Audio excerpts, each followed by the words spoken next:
Hello guys, আপনারা সকলে কেমন আছেন? আশা করি সকলে ভালো আছেন। আজকে আমরা দেখাতে চলেছি কিভাবে মোবাইলে ডেভেলপার অপশনটি চালু করবেন। ডেভেলপার অপশনটি হলো একটি গুরুত্বপূর্ণ সেটিংস মোবাইলের, যেটা আপনারা চালু করলে আপনারা মোবাইল থেকে অনেক সুযোগ সুবিধা পাবেন। তো চলুন বেশি কথা না বলে ভিডিওটি শুরু করা যাক। ভিডিওটি ভালো লাগলে অবশ্যই লাইক এবং সাবস্ক্রাইব করে দিবেন। ঠিক আছে গাইস? তো চলুন শুরু করা যাক। তো আমরা চলে আসলাম মোবাইল স্ক্রিনে। মোবাইল স্ক্রিনে আসার পরে সেটিংস অপশনটি দেখছেন, এখানে আপনারা ক্লিক করে দিবেন।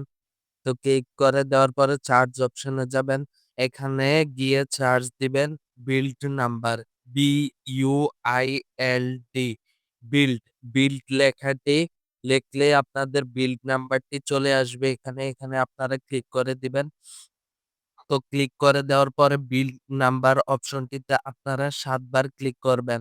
যেমন আমি ৭ বার ক্লিক করে দিচ্ছি। এই যে আমি ৭ বার ক্লিক করে দেওয়ার পরে আমার কাছে মোবাইলের লকটি চাচ্ছে, তো আমি লকটি দিয়ে দিচ্ছি। তো লকটি দেওয়ার পরে লেখা উঠেছে you R now A developer, মানে আমার ডেভেলপার অপশনটি চালু হয়ে গিয়েছে। তো এখন দেখি আসলে কি চালু হয়েছে আমার ডেভেলপার অপশনটি। তো চার্জ অপশনে আবার যাব, এখানে গিয়ে সার্চ দেব ডেভেলপার, DEVELOP। ওই যে ডেভেলপার অপশনটি প্রথমেই আপনাদের সামনে চলে এসেছে, আপনারা দেখতেই পাচ্ছেন। তো এখানে আমরা ক্লিক করে দিব।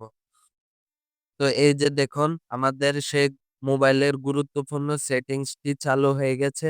এখানে আপনারা বিভিন্ন সুযোগ সুবিধা পাবেন। আপনারা দেখতে পাচ্ছেন অনেক গুরুত্বপূর্ণ সেটিংস রয়েছে। এখান থেকে আপনারা চালু করতে পারবেন।